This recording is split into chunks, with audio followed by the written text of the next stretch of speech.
Okay,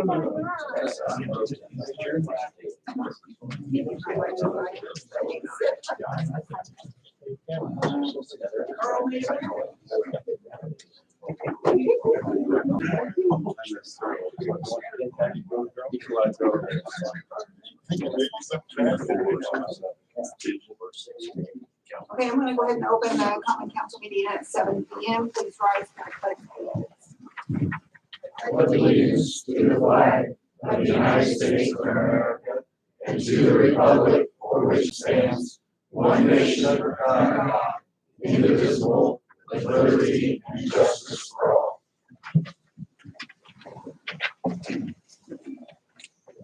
Roll call, please, Carol. Steve Beardsley. Present. Mike Bright. Grant Fuller. Present. Joe Palmer. Present. Megan Sheets. Clarence Worthing. Present. Eric Woods. Okay, we have the minutes from December 12th, 2022, and it was a regular meeting. I would like to make one comment. Councilman Worthman found a slight error under resolution 2212, the next paragraph. That should say the remainder of 2022. So I would like to resubmit the minutes to the council with that correction. Move approval with the correction made. Second. I'm sorry, who was that second? Thank you. Roll call, please. Steve Beardsley. Aye. Mike Bright. Aye. Grant Fuller. Aye. Joe Palmer. Aye. Megan Sheets. Clarence Worthing. Aye. Eric Woods. Aye. Do we have any public comments? Nothing? Okay, thank you. I think we're gonna make an adjustment on the agenda. Start where Don, you have someone to bring to us tonight that's interested in the city planning commission, has to be an employee of the city of Frankfurt. Thanks, Mayor. We've had a person leave the planning commission. That person does have to be a city employee and live in the city of Frankfurt. And we have a volunteer, Robert Bogue Jr., who's sitting in the back with his grandson. Lives at 4 Fireside Court. He's been an employee of the City Light Power Company for almost 30 years. And in that process, he's been a line department as a lineman, a substation maintenance, and he's currently working in the distribution and planning design for the City Light and Power Company. This is a 4-year appointment. It's a council appointment. The person who was in this position when he left just got sworn in, so he'll fill a full 4-year process. And we would just like to have the council appoint him if you see so necessary. Does anybody have any questions for Don or for Rob? Is there as well?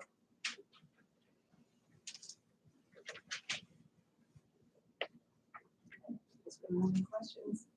Somebody like to make a motion that you approve him? Do you want to hold up, think about it, or? Mayor, I'll make the motion to approve Mr. Bogue as the council appointment to the. I'll second. Roll call, please. Steve Beardsley. Aye. Mike Bright. Aye. Grant Fuller. Aye. Joe Palmer. Aye. Megan Sheets. Clarence Worthing. Aye. Eric Woods. Aye. Thank you very much. Thanks, Mayor. Congratulations. Thank you very much for moving that up to the top. I've You got my are grandson with me and we're about ready between 7 and 7:30 to have a meltdown for mommy. So Do you want to get out I of here before? appreciate you moving that up to the top. No, he will. So I don't want anybody to experience that but me. So Okay, thank you very much. You're Appreciate it. welcome. Thank you. Okay, first on the agenda, we have ordinance number 23-01.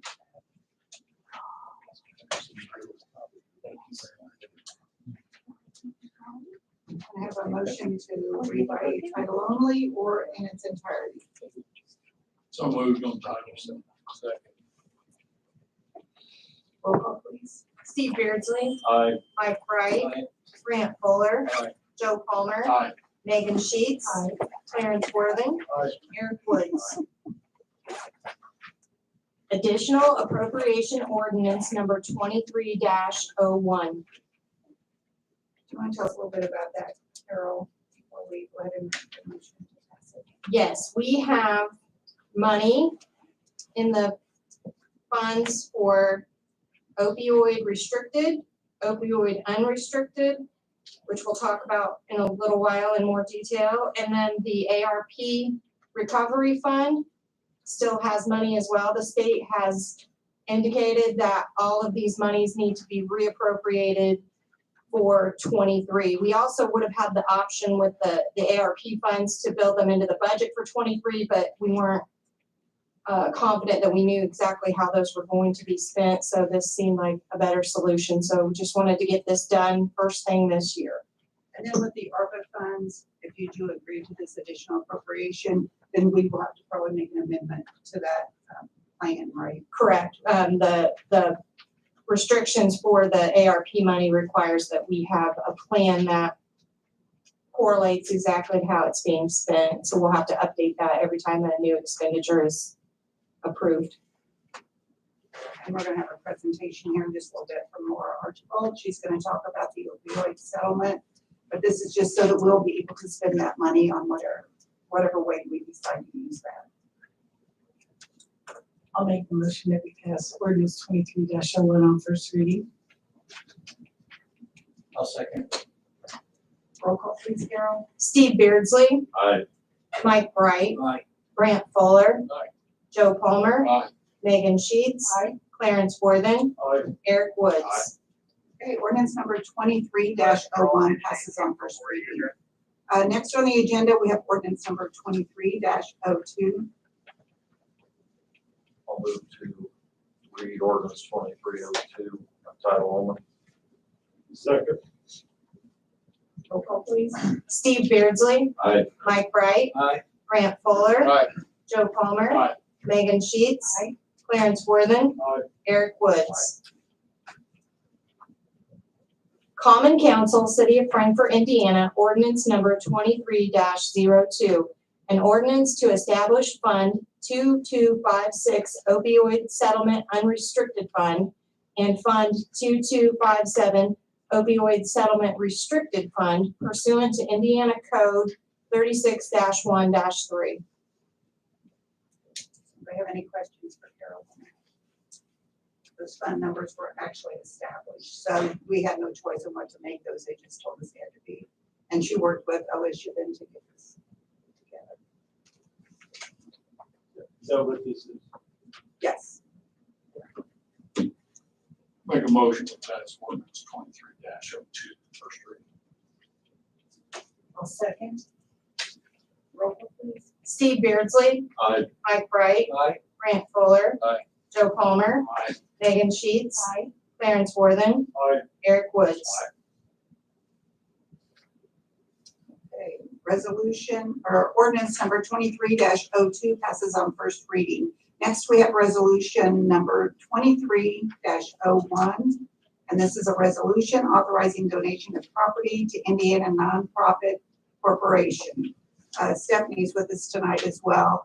I don't know if some of you were on the council or not, or remember that at one point when they had the fatality out on Nash Road, that the city gave some of the property to that group.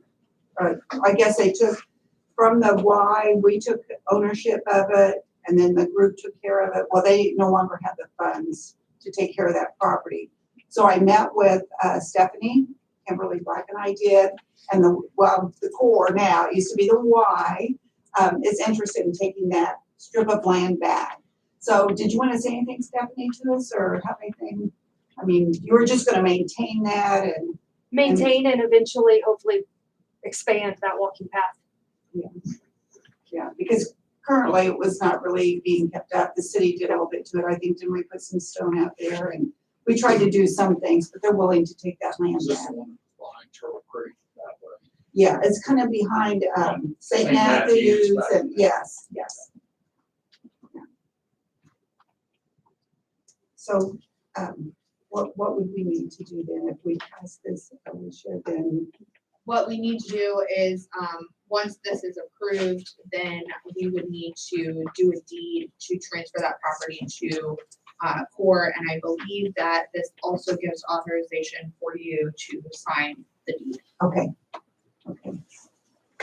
And this just is one reading tonight's resolution, so if it passes tonight, then it's something we can move forward on. There's nothing that needs a resolution in the public. Public hearing. I don't believe we have to have a public hearing, do we? Do we want it to hand it to them, or do we want a contract stating that they can't maintain it? We could take it back.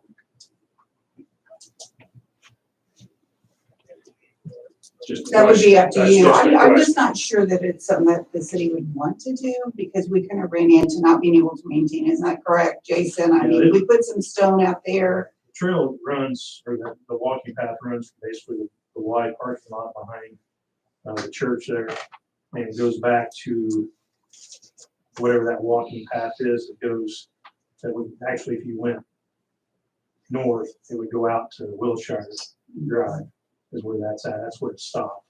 And really, there's not, I think the core of why before was using that, part of that property for volleyball, for some volleyball courts there, sand volleyball courts. I think from what I hear they want to try to redo, and then but that's all that is. The only thing we did was add a little stone to that because people walk that way a lot of times. I know Sophie Dial, some of those other guys use that. They walk through there. I've seen them bike through there and things like that. But I don't know where we would have any use for it.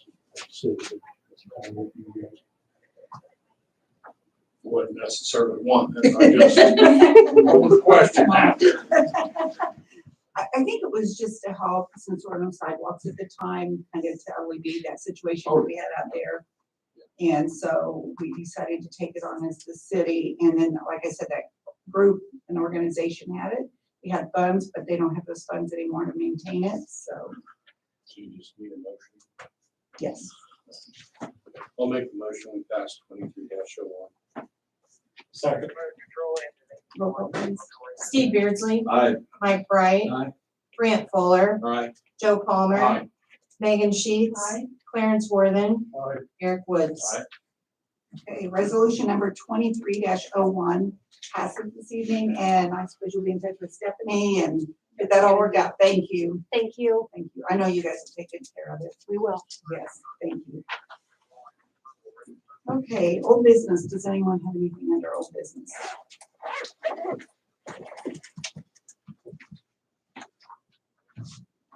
I wanted to bring up the UDO and how we want to move forward. Are we ready? Dawn's here tonight.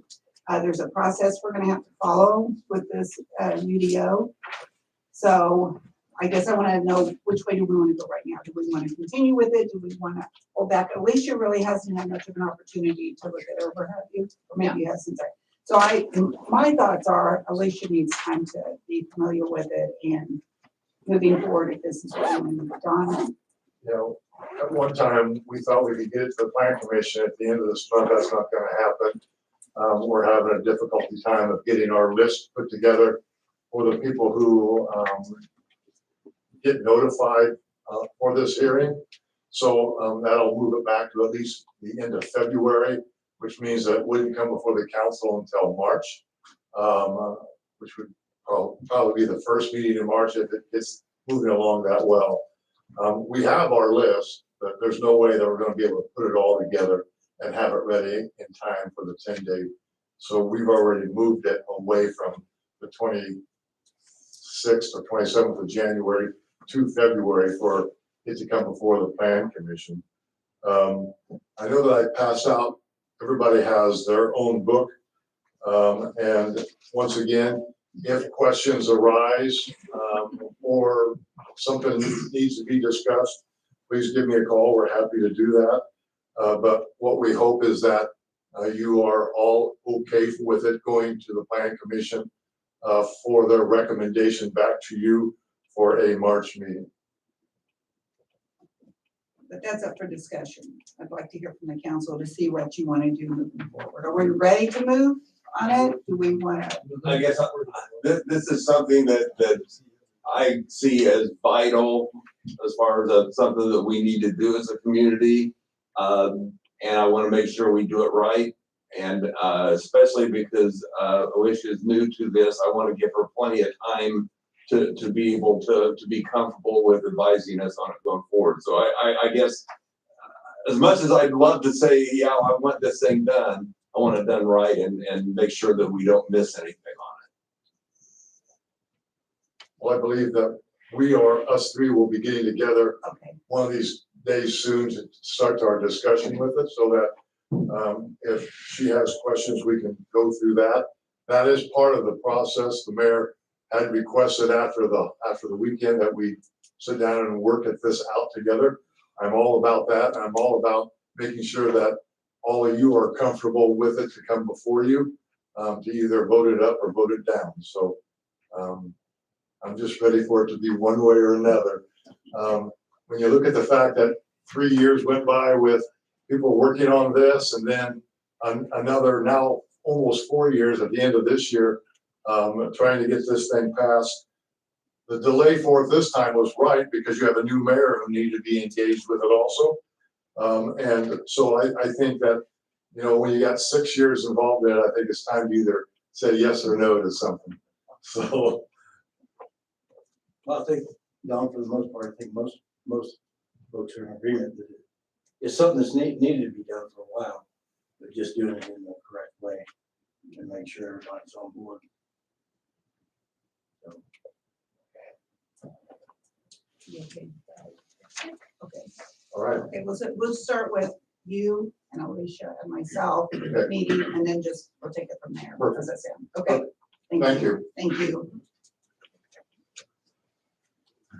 Okay, under new business, tonight we need to elect President Pro Tem for the council for the year 2023. I move Eric Woods for election to President Pro Tem. second. Roll call, please. That came fast. Steve Beardsley, Aye. Mike Wright, Grant Fuller, Aye. Joe Palmer, Aye. Megan Sheets, Clarence Worthen, Aye. Eric Woods. Congratulations, Eric. President Pro Tem. We appreciate you as well. You did great work, Eric. Yes, he does. Councilmatic committees. I did not go ahead and assign those yet. I have the list. If anybody is interested in changing or being on another councilmatic, can you let me know sometime before the next meeting, and then I'll have the list together for the next meeting. May I just share, Mayor, that I'd like to retain the positions that I currently have. So Okay, where you see my name, I'd be happy to continue to serve. okay, thank you. Myself also. Go to, and Mike, You should just keep and Clarence. Eric and I have discussed he may be able to move over to the insurance committee in my place. Okay. And that's gonna be one we're gonna come up here with in just a minute, who's gonna be there. So this is, actually, these are, finance committee, utilities, police, fire, streets and alleys, parks, building services, and annexation. Those are the ones that we're talking about right now. So if everybody's good with that, we'll get a new list typed up. We want to go ahead with all the others, I guess we might as well. Here's the others that we have to do tonight. Partners in Progress. And I cannot remember, did you just nominate someone, or is it someone? Yeah, whoever would be interested. Anybody interested? You are currently, right? I was for 2022. I happily allow someone to succeed me on that if they'd like to get involved in that group.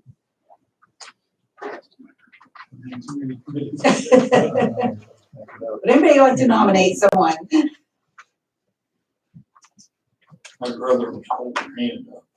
I've been there. Eric, I think you do a fine job. If no one else wants to, I'll continue. Okay. Okay, we just did the city plan. Bravo. Insurance committee. That's the one, Steve, I think you mentioned. Do you want, Does anyone else want to be on the insurance committee? I did tell Steve that I would be happy to take his place. I know he has some other responsibilities he's working on, so.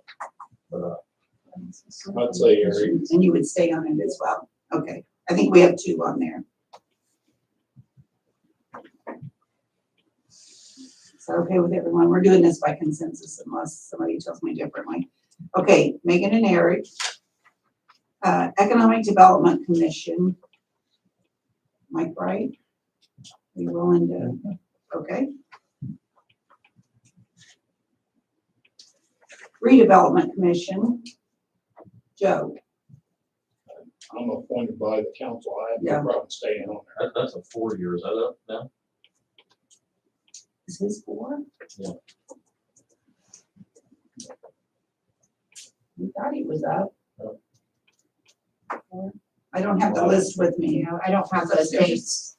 I don't I either. would make a motion to reappoint Joe to the. Okay. If it is up. Okay. I thought I had him down to swear in a new person this year, so. Do I have a second? Second. Roll call. He got appointed last year. So what's, That's 4 years. Me, yeah, Mike and I are put on by the council. he just went on. Is it for Todd? Yes, it was for Todd. Yes. He So replaced he's Todd. good. I think you're good. You must be up. I left my list upstairs, sorry. No problem.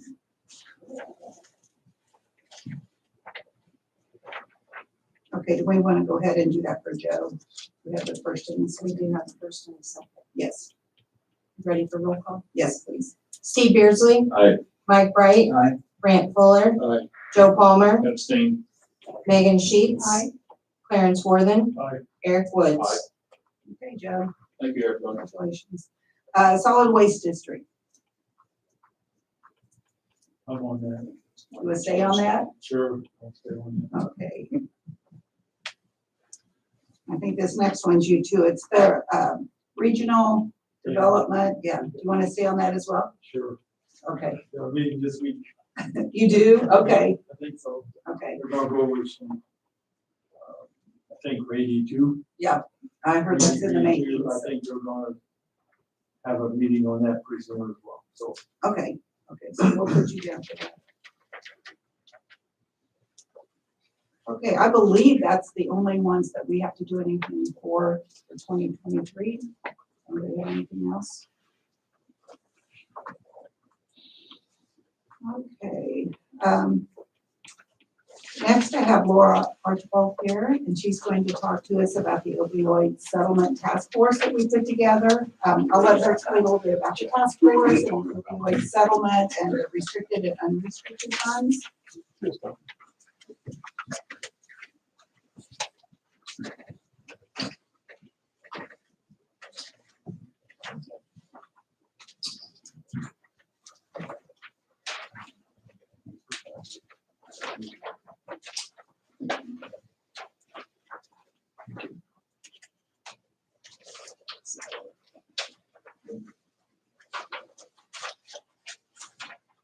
So as you know, from your previous reading, the opioid settlement funds, were distributed, I believe, in mid-December. And I talked to Judy, probably November, October, probably October, actually, Probably, yeah. about the process in which those, funds were gonna be distributed. And I had already talked to the county as well, and it was decided that we would have a task force of people who are in opioid treatment, prevention, recovery, come to the table and kind of see where we were as a county, where we have gaps in services, and how we felt like this money could be utilized efficiently. And so we looked at all the approved opioid remediation core strategies and approved uses. I did bring those. I don't know if you all have seen those. I mean, it's quite the list. But I can, if anybody wants a copy, I have them. Does anyone want a copy? Okay, it's quite the list, but this money does have to be used for certain tasks. And so what we wanted to do as a group was get together and see what we were doing in each one of those core strategy areas, and then see what gaps in services were and how we could use funds under those qualifying approved uses and make best use of those funds. So these are just recommendations from that group. I wanted you to know who those members of the committee were. It was Mayor Sheets, Stephen Decker from Clinton County EMS, Cesar Munoz from the Frankfurt Police Department, Ashley Kelly from the Clinton County Sheriff's Office, Brett Barton from Corrections, Nancy Ward and Matthew Riss. They both came on and off because Nancy was gone to some trainings. From Probation, Rodney from Clinton County Health Department, Macy Simmons from Inwell, and that was to represent the medication assisted treatment and mental health aspect, and myself from Health and Communities. We met 5 separate times. All of those meetings, I think most of them were 90 to 120 minutes, and that's not counting the time that we spent outside of those meetings working on this. The core strategies that we examined are on the 3rd page there. We looked through every single core strategy that was listed. And some of these things, we were doing a really good job as a city and county. And we really didn't have a lot of gaps in services. Other areas, we had big gaps in services. And so we literally went line by line of those core strategies and had everybody come to the table and say all the things that we knew we were doing. Then we went out and researched all the things that we had questions about and met again and figured out exactly where we had gaps in those services. And those noted gaps in services are on that next list there. Really, I feel like we really have a lot of strengths in our city. We're doing a really good job in a lot of areas. I feel like I work a lot with other communities as well, you guys, and prevention is a place that other areas are not doing as well on. We have a lot of prevention in place, so that's really nice to hear. I think that we work well together in communication, and so the warm handoff part of it was really very good. So there was just a few gaps in services in those areas, but some of the treatment areas is where we really were lacking. And so we built this list, and then we discussed about how we could best utilize dollars to meet those gaps in services. So the recommendations, and they're on the last page by dollars by county and city. And we listed them by the core strategy and then what responsible department or organization it would be in the amount. They are just recommendations. And we came to a consensus on this after it was really, that was 2 whole meetings of kind of going back and forth. A lot of research and due diligence went into that, asking for people's sustainability plans, asking for people's organizations' financials. We really put a lot of hard work into this. We did recommend that funding that was distributed to anybody that wasn't a city entity. We recommend that you guys have a grant agreement or an MOU with them, and that you have some sort of reporting requirement in place so that there's some accountability for those funds. We felt like that was really important.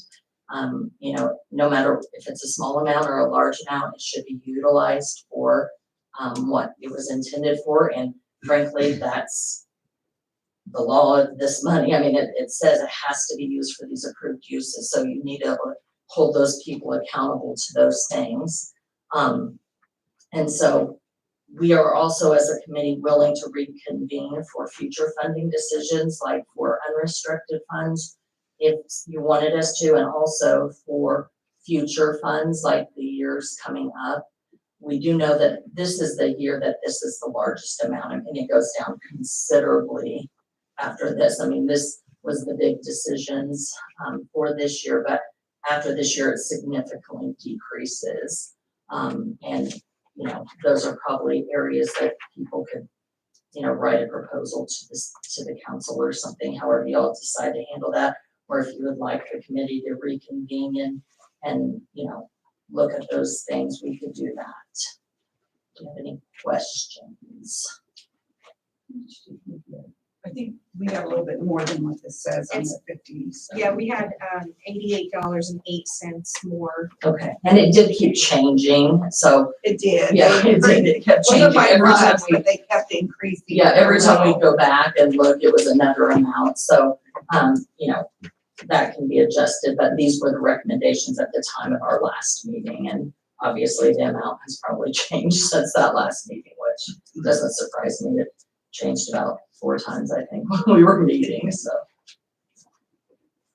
Well, at the time we started this process, I made the comment that I don't think anybody on council really totally has the training and understanding, and that's why we wanted this committee to be put together. I take a look at this, and the work you've done has been extensive and detailed, and I guess at this point, do we need a motion just to approve that we're gonna accept this recommendation? Because I don't know even the questions to ask. I look at this and it looks like you've done a really great job of addressing the needs, and that I'm excited for us to go forward with them. I will tell you, the committee worked really hard on this. Yeah, We spent a lot of time. it's Laura obvious, has spent a it's lot of obvious you time. did great work, Yes. and you know. We had everyone from all different areas within the county, so everybody had that option, you know, whether it was the sheriff's So department. do we need a probation. motion to accept this, What or? What I was hoping to do was add that 8808, it's Uh-huh, up to you, onto, my thought was just add it on like 180. okay, And then just say, would we accept this? Now, this is the additional appropriations that we do tonight. yeah, So it's gonna take at least one more reading along with the Okay. public hearing. so we will have to wait till those readings, and then we can. I think we could still say that's what we were gonna do with it, and then once you pass that, then Yeah. you can distribute the funds. I do like the idea that you had to some way make them accountable for the funds, each one of those. I don't know what we need to come up with, but Some sort of agreement. And Yeah. I'd also like to see like a clawback provision in that, so that if they don't use the funds for what they're required to use them for, we can get that money back, because we are on the hook with the federal government on Okay. this. And then we also are going to have some reporting requirements as well as to how the funds were utilized. So if we have them report to us, that will really help in that, as well. Okay, good. Now, does this include all the restricted and okay, unrestricted? that's what I was gonna talk about next. So no, this is just the restricted. The unrestricted is 24,000. $24,487.75. Now, this is just my recommendation. I did talk to Laura the other day because they may be looking at some grant opportunities with a match. But what I was interested in doing was splitting that unrestricted with 180 and We Care, because those are 2 facilities in the city that really needs the funding right now. So I was thinking if we could do that on the unrestricted side, How much was that? 24,487.75. Okay, Yeah, so that was my hope, is that we would do that, and that's part of the additional appropriations that you passed tonight, so that we're able to spend that unrestricted.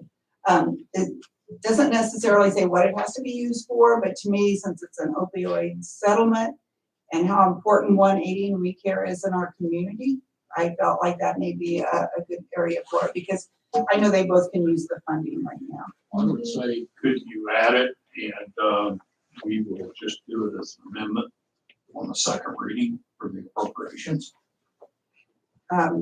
They have to stay as separate funds, and she does have it in The additional is split up into the 2 separate funds. It's already So we're set up good. that way. but we'd have a public hearing on those additional appropriations, and then she could be allowed to spend those. That would be my recommendation, and then to go by the recommendation here, plus add the 8808 on to 180. And Would you say- there has been discussions that, government entities that use all of their unrestricted for substance use disorder, that they will be, have grant opportunities for match grants, that people who don't use all of the unrestricted will not be available, they will not qualify for those grants, and those will also be limited to drug-free communities.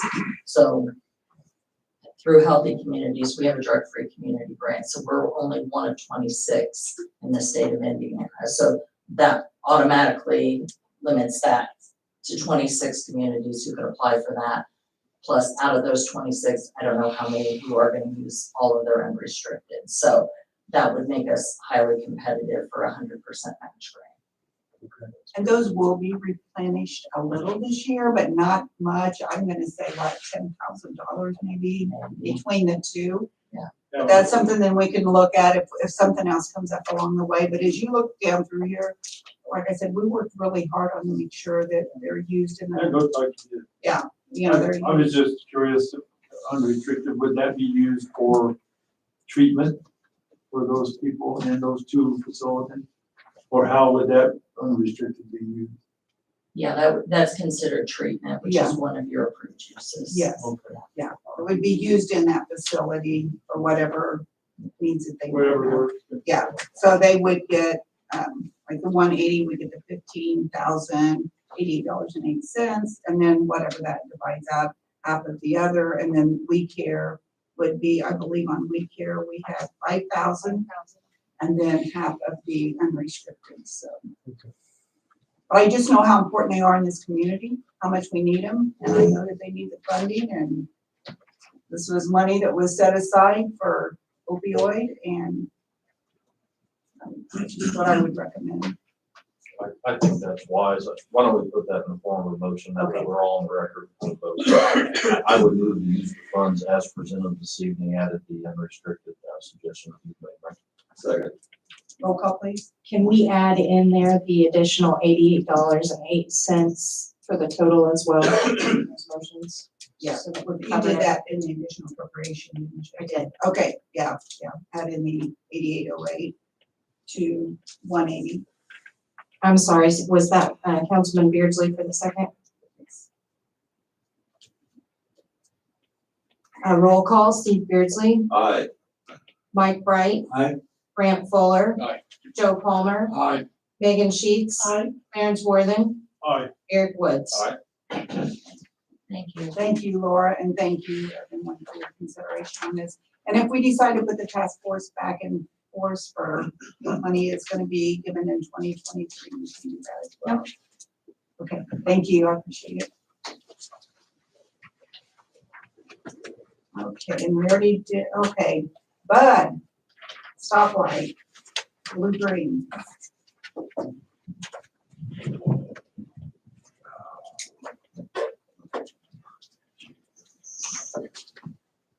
Thank you, Mayor and members of the council.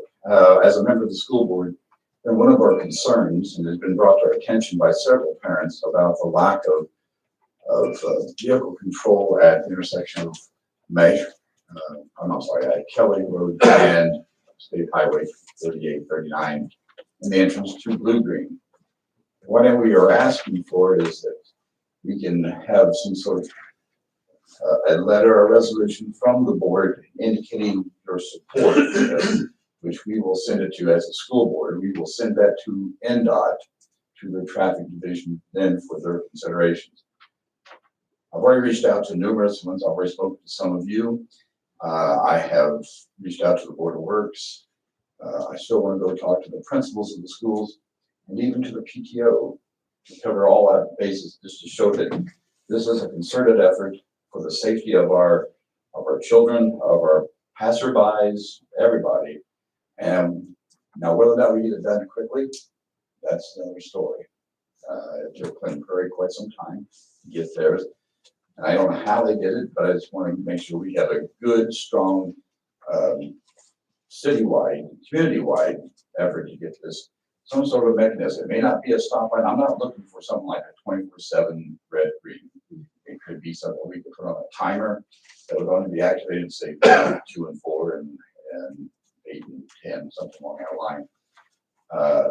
But I would like to see the council, if at all possible, if you see fit, to show support and give it to us in the form of a letter, and strongly recommend the use for safety. That is what it's for. But I will say, I as well have gotten several complaints from parents in that area, citizens in that area, concerned about the safety.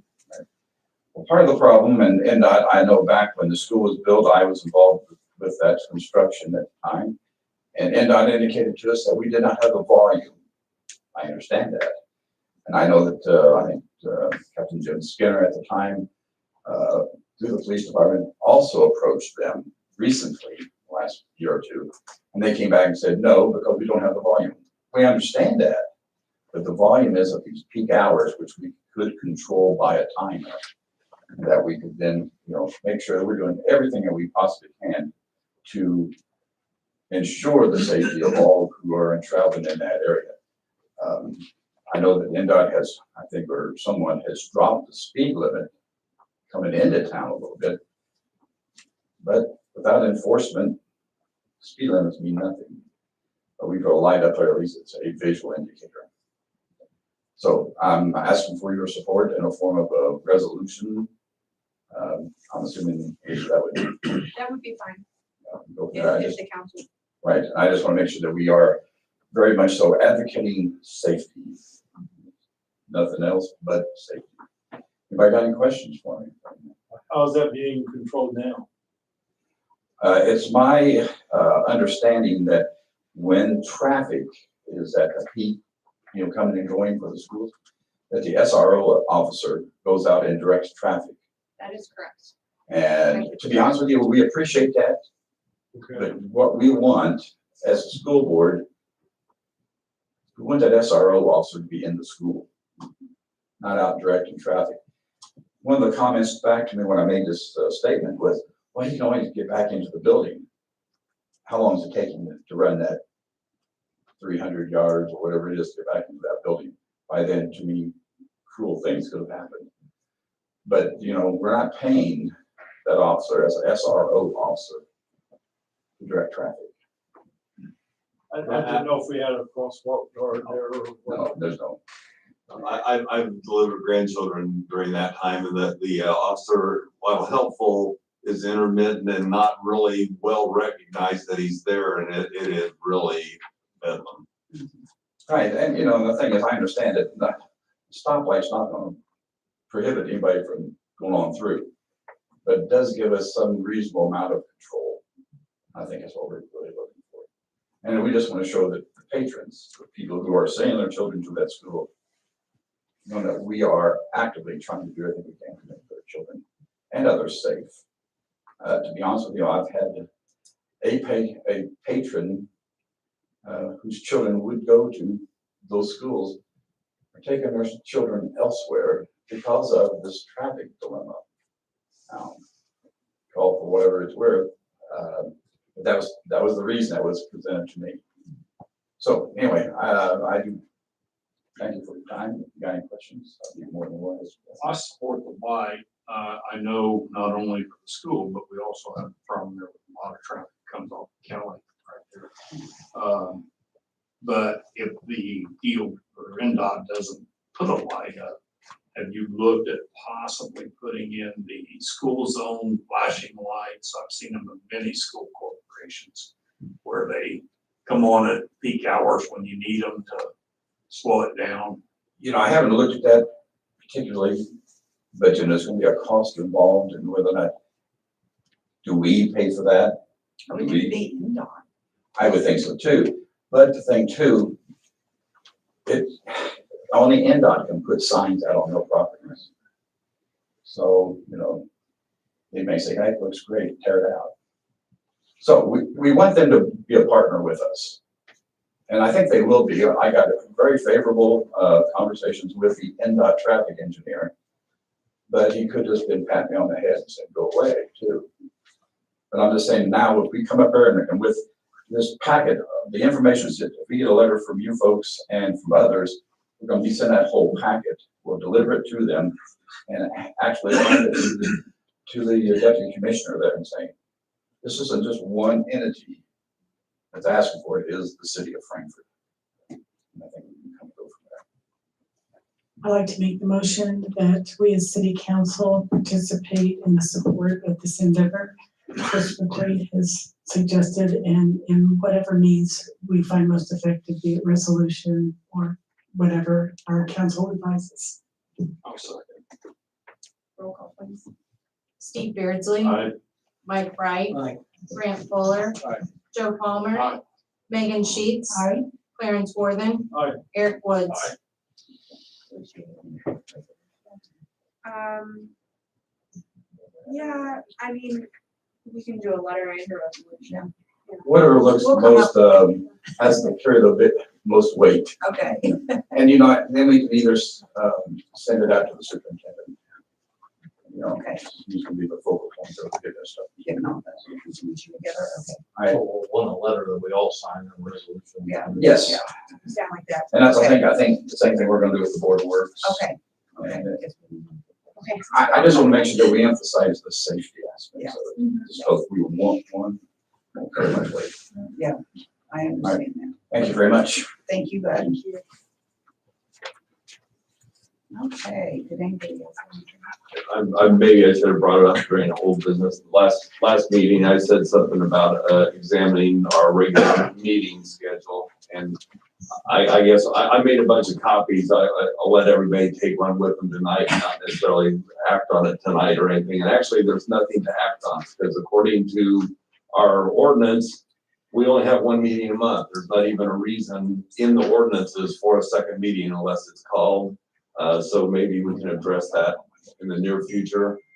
Also, last meeting, we briefly discussed, and it was mentioned that very few towns have 3 readings, the possibility of moving to two readings to approve things. That seems to have been plenty of time to deal with things and get the publicity out that is being dealt with. But, and again, it was mentioned that other communities, very, very few have 3 readings anymore. So again, that may add to our efficiency. So those are a couple things for us to think about and maybe talk about before the next meeting or two. But you are correct on that. A lot of places only have the 2 readings. And again, not looking to duck meetings, but there's so many meetings that last 5 minutes and so seldom that there's urgency. And every time we have that second meeting, especially the second one, the clerk's office and all the preparation that goes into it, we have expense and time that goes into it, and it just seems like an unnecessary waste. And Steve, if I'm correct, and you're also suggesting we could have that second date as a placeholder on our calendars, should a brief business need to be. In fact, that's kind of implied in the resolution. I mean, in the ordinance, it already kind of outlines what we talked about. It's like, I originally I was gonna write up something for us to consider, and I started looking at it, it's like, well, it's already there. Make the mayor can call, Yeah, the two mayor or can- 3 of us. Four council members or the mayor can call a meeting, but it's like, well, there's no reason to act on anything because it's already the ordinance. I know it's been discussed in the past a little bit. I know Joe's. brought Yeah. that up. Bill Waddell was always big on 3 readings. I used to hold to 3 readings, but more and more are we getting into suspending rules and passing it anyway on second, third. And in some cases, some of our ordinances need to be a little bit quicker rather than drag somebody out for a month and a half. We go 3 readings.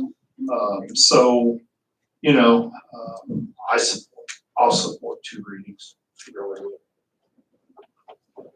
So it's probably something we got to do, I don't know, an amendment. We would have to change our Amendment guidelines. to that. Yes. Well, It's probably in our book where it's established. in my spare time, I love reading through this week and the whole area talking about the reading by title only, and there's inconsistencies and discrepancies and just some things that I'm gonna be kind of reading through and maybe get with Alicia and saying, how do we fix this? Make it more clear and consistent. Did Don leave?